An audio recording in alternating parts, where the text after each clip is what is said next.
Everybody, welcome to Sorry, my Zoom is yelling at me. Hi, everybody. Welcome to Simply SCAdian, no title required. We have a wonderful show ready for you today as we continue our second season. So we're really happy to be back. So let's go through the mission statement once again, just so that we kind of catch everybody up on what we do here at Simply SCAdian. Simply SCAdian is a forum where we can showcase the general populace of the SCA. Again, not taking anything away from anybody who has earned fabulous titles or peerage, but those people have great stories to tell. But also there's many of us in the SCA who haven't achieved that yet, or really that's not our path, but we have a lot of great things to say. So first and foremost, as always, check out the Facebook page, find the form to fill out, and either fill out the form for yourself or, better still, recommend somebody, because I think that's always the best way to do it. Recommend somebody that you think that we could hear from. Doesn't matter their walk of life in the SCA, fighter, artist, performer, it does not matter. We'd love Fringe player. We love people who sort of dabble in the SCA and aren't diehard SCAdians. We love talking to those folks too. Yeah. So, I mean, again, anybody you could think of that you think might be good for us to talk to, but again, good for our audience to hear from. Tonight, all right, we have somebody who was recommended by two different people, and we think that's wonderful. Tonight, we have Siri Toivosdotter, and I'm going to go through a little bit of just kind of editing the bio a little bit. Began her adventure in 2005.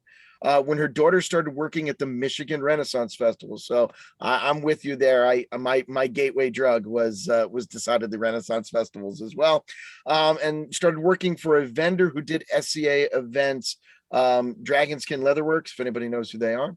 In 2009, Siri went to Penzig 38 for a few days, attended their first event in the barony of Roaring Waters in November of 2010. And the following week was a member of the local musician group called the Roaring Wastrels. She became Siri Toivosdotter in 2010, Lady Siri in January 2013. And since then have taught a variety of musical and non-musical classes at many events. Currently serves as the deputy of the dean of performing arts at Penzig, in charge of all choral activities. She's also the Minister of Arts and Sciences. What am I saying? It's a long day. Sciences for the Barony of Northwoods in Pentamere. So, Siri, welcome to the show. Hello. And it's Barony of Roaring Wastes. Wearing wastes. I'm sorry. And I was like, I'm not wearing my glasses. Barony of Roaring Waters. Roaring Waters. It's Roaring Wastes. Name. That would be Niagara. That means Wastrels. Wastrels would make much more sense to the audience.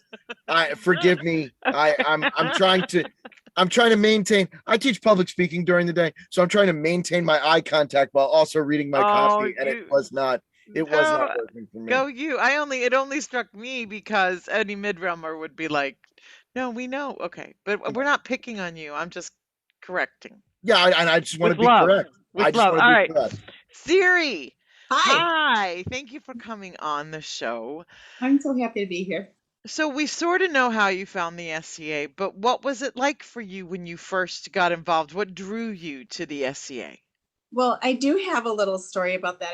I heard about an SCA event from this guy who was, we were both teaching at a Jewish day camp. And he would have to leave the last week of day camp. So the following year, I asked him, well, why did you leave? Where did you go? He said, well, I go to a camping event. The story took several days to tell me. It's in Pittsburgh. And so what do you do there? Well, there's about 10,000 or so people there. And we get on a big field and I dress in armor and I hit people.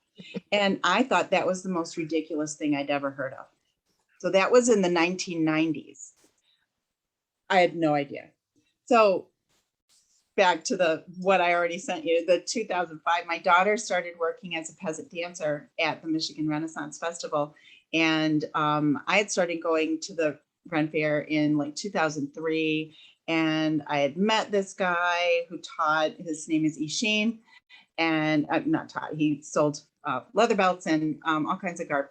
And so he asked me to work for him when I had to be at Ren Fair for, all day long. And so I got a job and I liked it. It was fun. And then one day he said, "Hey, I need some help. I'm going to go to blah, blah, blah." I don't remember where, because we went all over. We went as far east as Niagara Falls, as far south as Cincinnati, and as far west as Chicago. So we went all over the place. And he said, I need help setting up. So through him, I learned how to set up a medieval tent, and yeah, with just, okay, stand here and hold this. Sure. Yeah, I'll do that. And so that was very useful. I loved it. And so that sort of evolved in, well, you could try coming to Penzic. It was Penzic 38. And I was on my way to Virginia to have a gathering of friends. And if I went from Virginia to my home and stopped by Penzic, I was literally going only half an hour out of my way. So I said, sure. So I paid full price for myself, my daughter, and my youngest son. And we went and we stayed there from Sunday afternoon till Tuesday, and I loved it. I went past the performing arts tent. I heard the choir singing. Since Megan was a peasant dancer, she knew some of the dances. They did the same dances, so she was excited. And Tommy just loved being there. He was just crazy. So he was just, 12 years old. And so I met some people from Canada, from Starleaf Gate, and they welcomed me in, and we arranged over the following year to stay there. I came home, and my life partner, Tim, or Lord Kalin, he said, all right, we'll give this a try. So we went for a week. Now, unfortunately, I also contracted to play or teach African drumming at an event for week 2, so War Week. So we had to leave on Monday of War Week for Penzic 39, and I cried. Oh yeah. I did not want to leave. I didn't want to go teach. If I could have changed that, I would, but I also agreed that I would be a part of this cooking thing for 10 people. So I couldn't avoid that obligation. So that was when we decided that since that was going to coincide forever, we were not going to go to that event, and we were going to go to Penzic. So we went to Penzic in a nylon tent. I will never do that again ever in my life. I don't care if my tent completely burns down. I will get somehow a canvas tent to live in at Penzic, because I will never do it and I know people do it and they're fine. And it's not for me. No, I can't. Okay, I don't want to talk about that anymore because it's making me nervous. And we rented a tent from a person in the Barony, and we were so excited. We had this medieval tent, and we didn't really know how to set it up. So I had asked him before we left, okay, there's hoop loops at the bottom. Do I have to do anything with those? He says, no, I never do. That was the year that near tornadoes came through. Yes. And our tent literally went up in the air and down, and everybody in my camp saved my tent. And where was I? Performing at Midnight Madness. So I couldn't possibly have done anything about it. We were sitting in the in Medieval Munchies and looking at the sky going, oh my gosh, it's really, really raining over there. Oh my gosh, it's windy. Oh, I'm watching the flags go like this. And then when we got back to camp, we were told the story. But why didn't you stake down your loops at the bottom? Well, the guy we got it from told us we didn't have to. We didn't know any better. So now we know better, and like every year has been a learning process. That was a year I joined the choir, and I was excited about it. And that was when they also asked me to direct the following year. So when you say choir, you're talking about the Known World Choir? Yes, I am. The Known Okay. World Choir. I was so excited. And I was, the choir director at the time was Master Robin. And it was I just loved singing under his direction. And I knew I could do a good job, but I also knew that I didn't know enough. So I had in 2012, Owen Fife passed away. And I started to collect his music. And so what I did was I dedicated that concert to Owen Fife. And we sang pieces that he had performed, arranged, and so maybe our version wasn't the same as what he performed, but it was where his arrangement came from. And then, of course, I added Palestrina's Sicut Cervus. And it was also the first year that we had the performing arts rehearsal in class tent. And so I call it Series 10 because I was the first person to have a class there. And I was the first person to set it up and chain all those chairs together. And we've never lost a chair ever because of all the hard work that everybody does to set that tent up. And we loved it. We loved having our own tent, and we loved also giving the space to the people space and time to the people who needed it in the performing arts tent. So it's really been a blessing. We've been very, very, very thankful for having that class tent. And is that down by the amphitheater, that tent? Yeah, that's what I thought. That's where it was. Yep, so Penzic 42, that was the first year. We also found bunnies by accident. I had set it up so that, and I didn't know I didn't know. I didn't know anything about how you lift the tent walls. And now I'm an expert, and everybody I made a video about how to do that, right? We didn't know, so we'd sort of open it up and get as much air and light in there. And it was the old tent, like the canvas sides, and it was musty. We loved it, but honestly, it was. I know that tent is long gone. It's like in the trash now because it had so many holes and so much damage. But so we set it up oriented towards like the honey shop or the bathhouse, whatever. And then after the first rehearsal, I was listening to it, and I had Lord Kalin was my co-director. So he did a men's piece, and as he was rehearsing something, I was walking around the tent trying to figure out what should we do that's different. And we decided instead to organize it so it was facing the little pond that's right by the dog walk, and or down the hill. And while I was walking there, walking around, checking out, how solid is ground, is wet, whatever. I hear, eek, eek, eek, eek, and I didn't know what it was. I thought it was a car alarm, and there was no cars.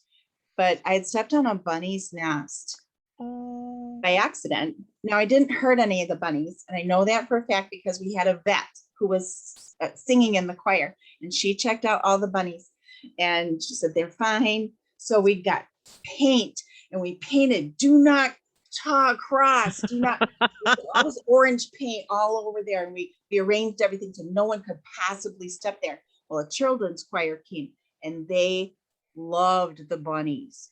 They had to know, why is this orange paint all over the place? So the director said, okay, well, there's a bunny nest. So they lifted up a little moss patch and let them see the bunnies. So they checked on the bunnies every day. And by the last day, the bunnies had gone. So they were big enough to leave the nest, and all was well. So there's a lot more bunnies there at Cooper's Lake. We saved them. That was fun. So Siri, so let's talk a little bit about so you get into the SCA. You're obviously a musician and a singer in your mundane life as well. Did that inform the type of music that you were coming in, or did you come into the SCA and then learn that type of music? Like, were you already a fan of I guess, for lack of a better way of putting it, that sort of medieval European music? Yeah, well, yeah, Well, yes and no. I mean, I wasn't completely familiar with it, but I wasn't totally ignorant of it. when I attended my first event was the wassail at the Barony of Roaring Waste. We had looked up our local group. Lord Keelan had done that for us. And he contacted Baroness Una, who was Baroness at the time. It was Vlachis and Una.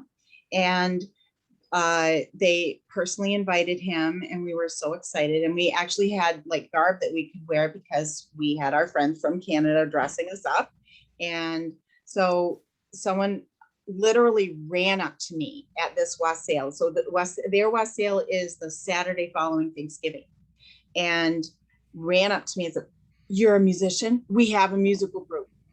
And pointed me, I mean, literally shoved me in the direction of these people who the following Monday, I was at their house with my recorders in hand, my plastic recorders. And that's fine. I mean, plastic, right? I give them away. I buy them to give them away, right?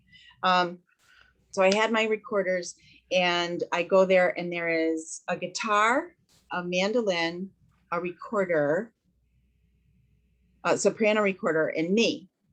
And like, I have all these recorders, but I've not played them.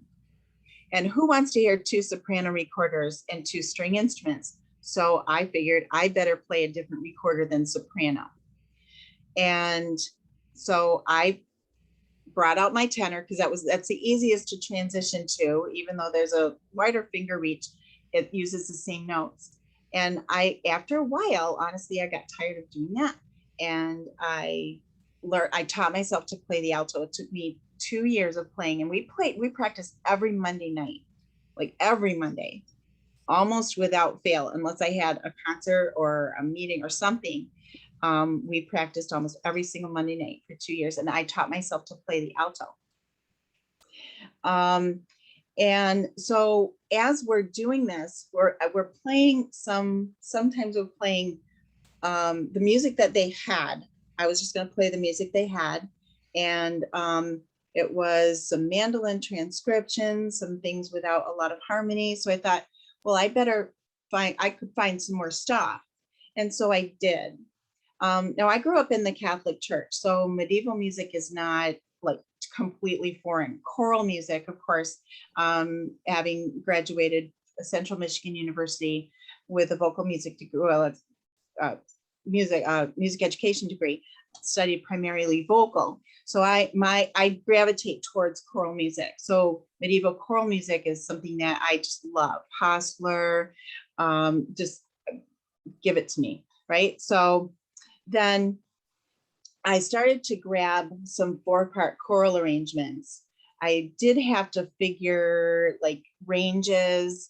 And then I realized, wait, if I could possibly adjust this key, I could then, we as a group could play it because of the range of specific instruments. So Lord Keelan had Sibelius on his, well, I think, yeah, Sibelius by that time.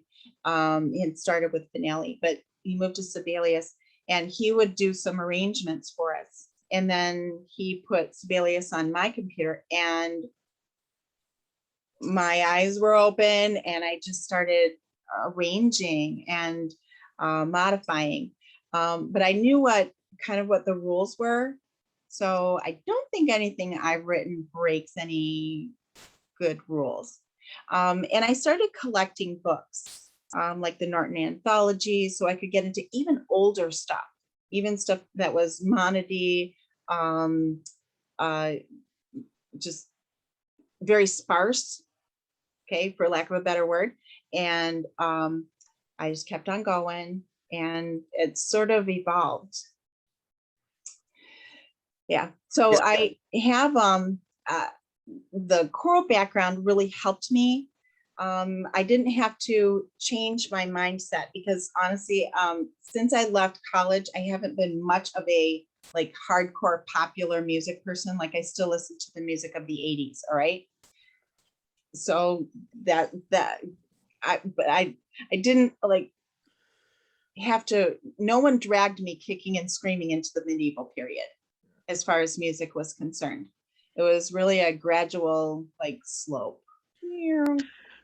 So you talked about a lot of stuff, and I understood a lot of what you were saying, but not all of what you were saying. Okay. So can you explain what the difference is in soprano, tenor, and alto recorders? Let's start out with the basics. What are Okay. those different types of recorders? Well, I actually know this, but I sort of know it too, yeah, but I figure not all our listeners yeah. do. Go this ahead. one is the soprano recorder. So if your child walks home with and says, "I'm playing recorder," and you like have a fainting spell, this is the size recorder you get. It's probably not going to look like this. It's probably going to be purple or blue or green or something horrendous. Yes, I get those for my students too because they're cute and they're one piece and they're very inexpensive, and that's what the school pays for. This one is a little bit more. This is your average $35 recorder from Dolmetsch, and this is the soprano recorder. So this is one most people start on,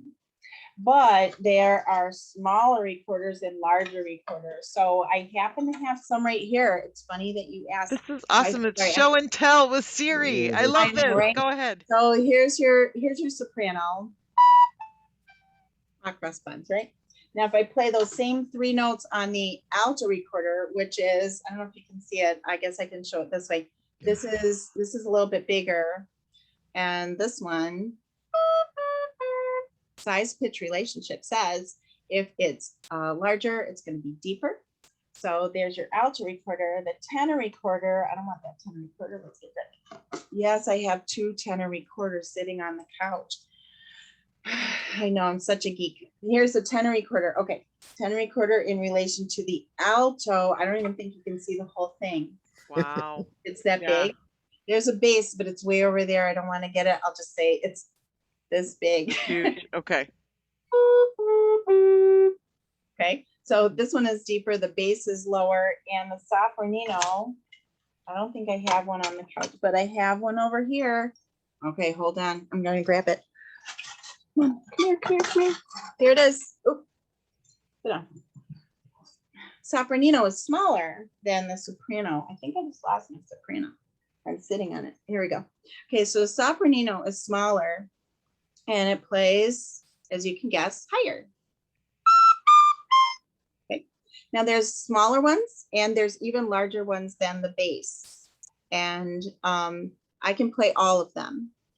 Some of them are based on the lowest note you can play on the instrument is what you call the instrument. So this is a C instrument. The lowest note you can play on the alto is an F. So it's an F-based instrument. So the soprano, the garc line, which is like, there's a sopranino, and compared to that, it's only that big. Wow. Garc line, the soprano, and the tenor are C-based instruments, and the rest are F-based instruments. And the ones that are bigger are the great bass and forgot what it's called. Anyway, there's one that's a C-based instrument and an F-based instrument. So I can play them. I haven't because they cost as much as a car, so I don't own one. Wow, that's why I gave up the harp. I played the full pedal harp when I was in high school, and I couldn't go on. I didn't have the money to buy when it cost as much as a car to buy a full pedal harp. And how do you bring that on home on the bus? You know, Right. It was as big as, it's like hauling around a coffin. You Mhm. literally cannot Yep. haul around. We had to have a station wagon simply for me to get my harp to and from school. Oh my goodness. Oh my goodness. I know my sister plays a lot of instruments, and she has to fit a stand-up upright bass string instrument. Yes. And have to get a special car for that. Yep. Yeah. Yep. Things we have to do for our craft. Yes, we love. exactly. Now I play the ukulele. I can bring that anywhere. Yay! I'm teaching myself ukulele. Maybe you can get We should do a duet. We should do a Valday. We'll do a duet at Valday. I can play 5 chords, including A minor. I haven't touched mine since Armistice, so kind Okay. of out of shape. We'll figure it out. All right, we'll talk offline. Everybody, you have to come to St. Valentine's Day Massacre now in Michigan in February to hear me and Siri play a duet on our ukuleles. Okay. I Oh, have a tenor ukulele because Okay. it's easier on the fingers. And I have a soprano ukulele. I think mine's a soprano. All right, we'll figure it out. Yay. So, and then you were talking about this gentleman introduced you to a Safarelli. Is that software that you use to write the music?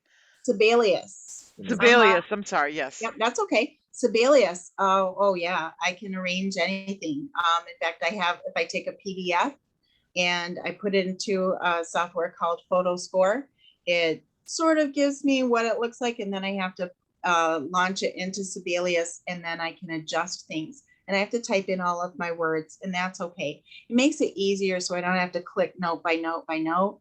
And then I can arrange from there. And some of the arrangements I do are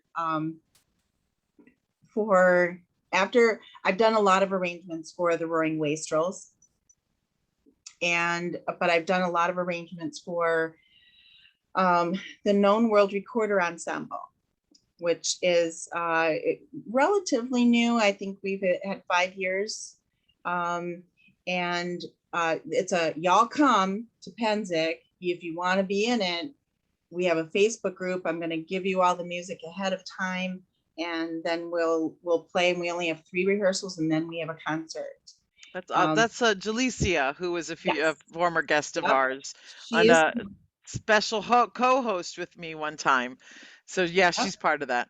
Oh yeah, she actually is the person who suggested it. I give her full credit.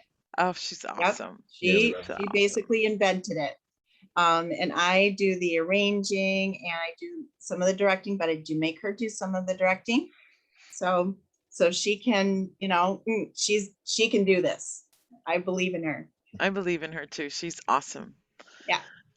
Lucas, I keep asking questions. I'll let you Yeah. ask. So did this, because now I'm interested. We had talked a little bit about you being very heavily involved in ANS. Is your ANS area, your focus, your research primarily music, or do you do something else? Primarily music. Okay. I have taught people how to lucette. When I remembered how to use my Inkle loom, I taught people how to use the Inkle loom, but I haven't touched it for like 3 years. And I did do a youth class at Penzic several years ago on how to make rose beads, which was a lot of fun. Yeah, you mash up rose petals and give it a little bit of water, and you make them into little balls, and you stick a needle in them, and you let them harden, and then they shrink, and then you string them up into beads. Wow. And they smell like roses. And they smell like roses. It's a very, very period practice. And so I also looked up paternosters. And so I just dive down rabbit holes, and then I just go for it, And I also do sewing a lot. Like I've sewn garb for about 20 people, 20 different people. I've organized golden seamstress groups to make garb for other people. We should explain Golden Seamstress. Oh yeah, that's an event. Go ahead, tell us about the event. Yeah. Okay, so it is in the barony of Roaring Waste, and normally it's held in the winterish time-ish, so March-ish, but it could be May, it could be February, whenever they can get a place to hold it. And people come and they bring their sewing machines and stuff, and it's a competition, and you can go for you can be a non-competitor. And they have 20 some hours it starts at 10 o'clock p.m. and you sew all night, and at 6 o'clock all the sewing machines are off, and then you have a fashion show. And so they compete in different categories: early, middle, late, advanced, novice, and laurel type teams. And so I've been on a team one time, and that was a lot of fun. We won the People's Choice Award on that one. But most often I've gone to do projects. I started embroidery, and I made, I don't know if you're familiar with the event called It Takes My Child to Raise a Village. It is a family-centered event. It takes place in Howell, Michigan in the spring, and it's run by the Honorable Lady Sahilda Van Gother, and she has been doing it. I think we're on number 12 coming up. And well, we did the last two virtual, and the last one was 10 or 11. I don't know. Anyway, I've been involved for like 5 or 6 years, and my son teaches Coob. He's 22 now, so he's a big guy. And so he's one of those kids that grew up in the SCA. And so anyway, for her 10th anniversary, she makes these stick people from Microsoft Paint. So they're all like literal stick people. And then she colors them in, and it's really funny. So I took all of those images that are computer generated and I embroidered them. So like 40 different images. So I embroidered all of them. They were about this big. And she has an apron dress with some of them, and she's going to get a bag and some other things with all the images. So they were sent off to the family to do with what they will. And so that was a fun project. That's the most embroidery I ever did. That is so it takes a child to raise a village, RAZE. Yeah. It's a really great children focused event, and they've done a Penzic version of that event as Yes. well. Yes. It's really a great, and they did one out in the East Kingdom as well. Yes, they did. Yeah, it's a Yep. great Other event. places have come, they've sent people to our event to learn how to run it, so they can take it to their own barony and do one. So there have been lots of mini ones here and there from people who have been to the one at Penzic and the one in Howell, but it was a lot of fun. Yep, I missed that. We did it virtual last year. Everything was pre-recorded because we couldn't have anything live with children. So we did everything pre-recorded. One of the things I know you and I have in common is the whole Penzic and the Penzic Performing Arts. How did you become the deputy to performing arts, to the dean of performing arts at Penzic? How did you land into that role? Wow. I directed at 42, and then I directed again at 40. I forget. Was it 45 or 46? Could have been 46. I'll figure that out. And so at that time, the second time I directed, Lorelei was stepping down in a year hence, and she said she needed someone to do it. And I was there in the conversation, and she asked me. That literally is all that is it. That is it. So what is your job? I mean, are there more choirs at Penzic than the Known World Choir? Yes, there's the Known World Choir. Then there is a select choir called Chorus Penzicus. And that is, I could tell you in a minute how old that is. It's like 4 or 5 years old, right? It's a little more than that, but I actually can look that up. But I would have to get on my computer to do that. I can do that. It won't. My computer won't let me do that. Sorry. Yeah, a little more than 4 or 5 years old.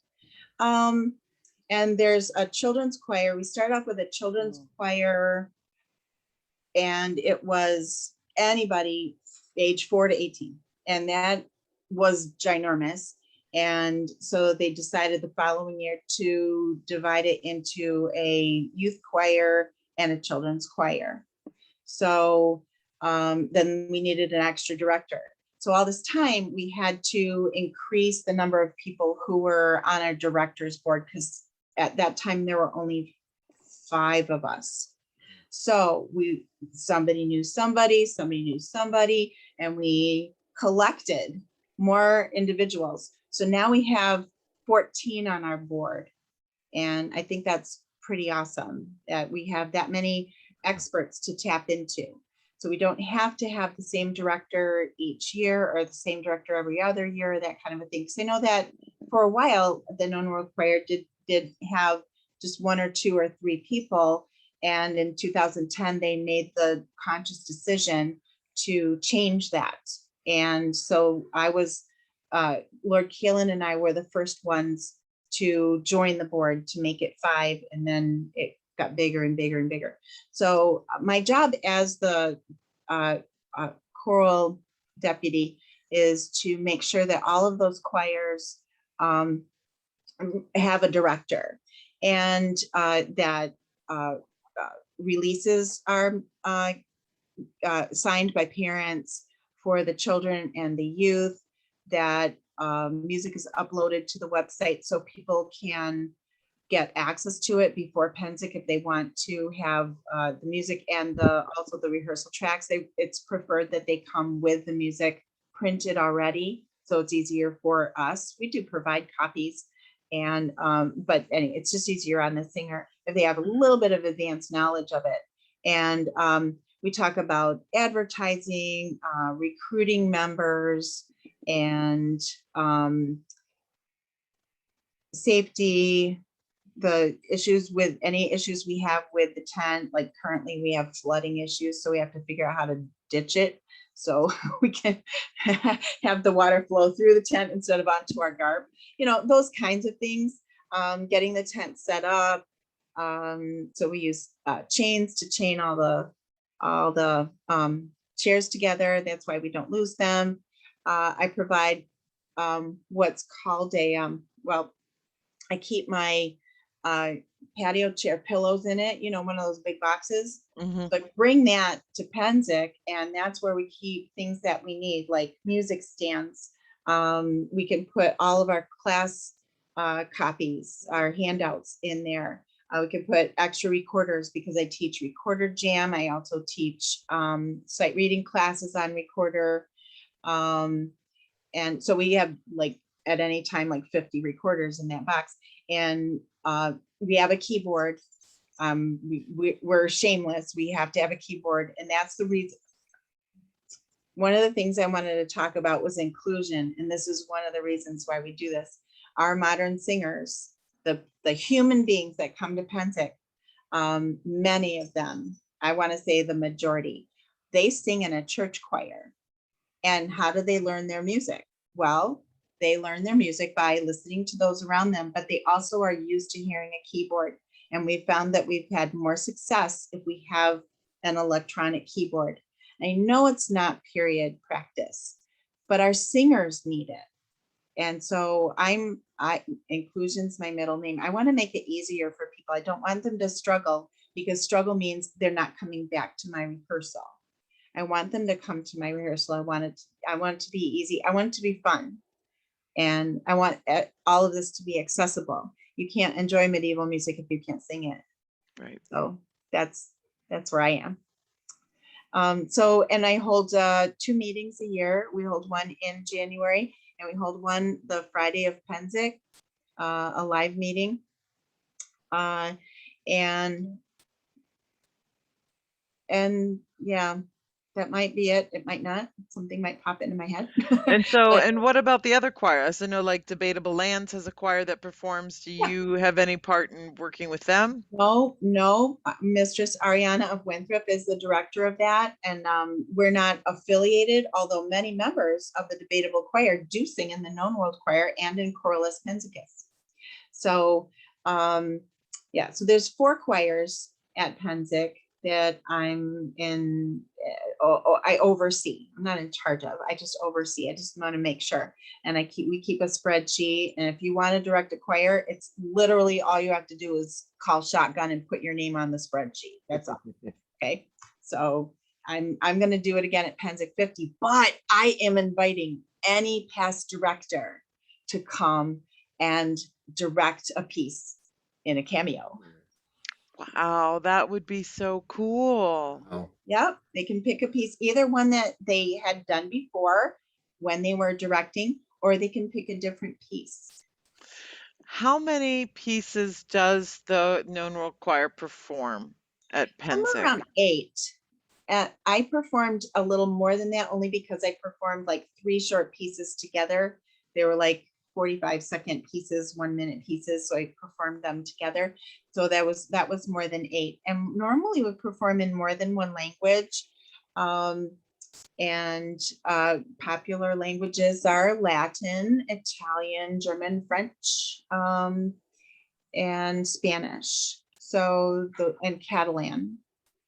That I think that's what I recall. And there could have been others that I don't recall. But I do need to ask, if someone's interested in joining the Known World Choir, how do they do that? How would they find well, out more? oh, awesome. Well, on the Penzic War website, there is a way that you can get to the sign up. It's a little bit more challenging now. And I wish I knew exactly what path it was, but it's under, I think it's under activities. I can't get a browser, so I can't look it up. Do Let me you look. have a Facebook page though? Oh, Would they yes. be able They to also- find you on Facebook? Yes, Okay. they also have a Facebook page. It's just Penzic Known World Choir, and they can get information for all of them. We also have a website. So if you put it into Google, you'll find the website, which also has the history and also has information who's directing and all that. And it has all our names, and all of us are available on Facebook. Facebook is, we've found, is a very good way of communicating to people, not exclusively. You know, some people still prefer to communicate with email, and that's fine. We accommodate everybody who needs it. So yeah, they can do that. They Awesome. can join the Known World Recorder Ensemble too, by finding me on Facebook or finding the page, and you know, we'll have a little chit chat. You know, why are you here? Yes. Okay, play All right. recorder. Lucas. Yeah. So over your time now and your tenure working with all these choirs, what's like the it moment for you? Like, what was the song? What was the moment that you're just like you just kind of sat back and you're like, wow, this I feel like really in my character. Like we always talk about, Penzic is a perfect example. You can turn a corner every now and again at Penzic, and it looks, there's nothing modern. Everybody is in period, and it's just, you have this moment where you're like, wow, I'm there. What's your wow, I'm there moment with the choir? The first time I directed at Penzic 42, and the choir sight read through the song Sicut Cervus by Palestrina, I cried. Because even though it wasn't perfect, as it never is, the first one, I, in my choral director's mind's eye, could see what was going to happen a week later and how wonderful it was going to be. And that sold me. That was it. It was choral music that sold me. I mean, I'm not gonna not do this. I can't not do this, because this is what feeds my soul. You know, it's funny. My campmates will say to me, because they see me coming and going, and I've got a wagon. Now I'm gonna come back. I'm gonna dump this stuff out of the wagon. I'm gonna fill it up with other stuff. I'm gonna take off with the wagon. And they're like, when do you stop? This is your vacation. I say, no, this is not my vacation. I'm a teacher, and I have, if I don't have classes to take or other things to do, this is my work case. I love this. I have to do this. This is what I want to do. I don't have to sit around camp with my feet up all day. I do have to schedule time to do that, and I do. But I'm there to work. I'm there to serve others. That's really what I need to do, because there are things that I can do that will inspire others. And I want to do that. I want their it moment to be because I've done something, I've given them something, I've said something, and not to make it about me, but so that they're going to stay because I handed them a recorder that they didn't have to buy, or I handed them a packet of music. Here, play this. Here, take this to your local group. And here's my contact information. If you need me, reach out to me and I will send you more music. I will tell you where to buy stuff. I will tell you how to get lesson books. I will help you, because I want other people to have that feeling of I belong here. I love it. I want them to feel that too. And if I can be one tiny stepping stone on their journey, I'm happy to be that stepping stone. Wow. You are so inspirational. Yeah. You really are. You are so awesome. Well, I love this. I love the SCA. I really do. I love what it stands for. I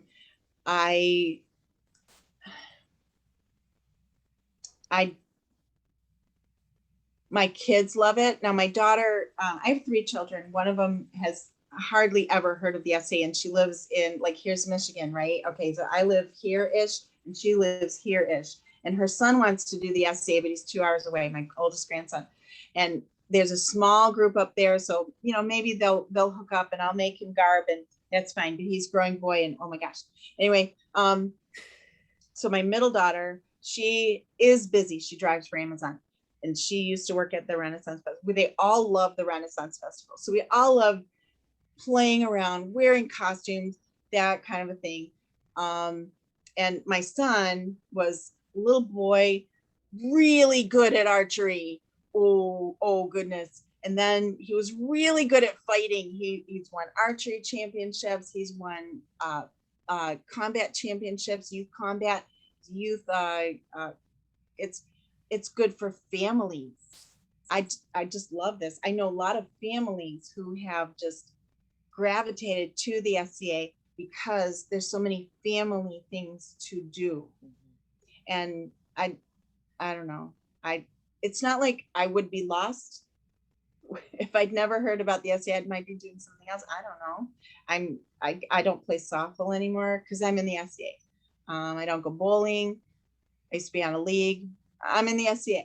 It's okay. I'm doing this. I'm doing this because I love it. And Kaylin loved it too. And he I wish that he had become a Laurel. I really do, because he was a musical genius. He passed away in June of last year, of 2020, from pancreatic cancer. And he inspired me. He inspired me to be better. I mean, I would always, you know, send him my arrangements, and every once in a while he would find a mistake, and I'd be really appreciative of that. And he was my stalwart proofreader and very, very patient, and I really miss him. But he inspired me too, but I inspired him. And so I kind of like that. It's the fact that we have a place where we can look up to people and they'll treat us well. I've never been treated poorly. Okay, I shouldn't say never, once. So I'm going to forget about it. Okay. And I just have in my life, I surround myself with people who are supportive. And if I need something, boom, I'm there. We had an event at our house. It was an archery event. And suddenly both my toilets weren't working. One of them wasn't working. We knew that. And the other one quit. And we're like, this is Thursday and people are coming on Friday night. And I called my bear and I said, I have a problem. Well, we just happened to have, we were renovating. We just have, I don't know, it's weird. We happen to have 2 toilets sitting in boxes in the smaller bathroom, and they installed both of them. And they left them in the backyard with flowers on top as a decoration. At the end of the day, they replaced my 2 toilets while I was at work. That's what the SCA does. They replace your toilets. That's awesome. Yep. All right, so it's time for our final question because we're kissing 9 o'clock now. Oh, okay. Ooh, what I know, this has been awesome. So what is something that the SCA can do better? What's a growth point that you see for the SCA?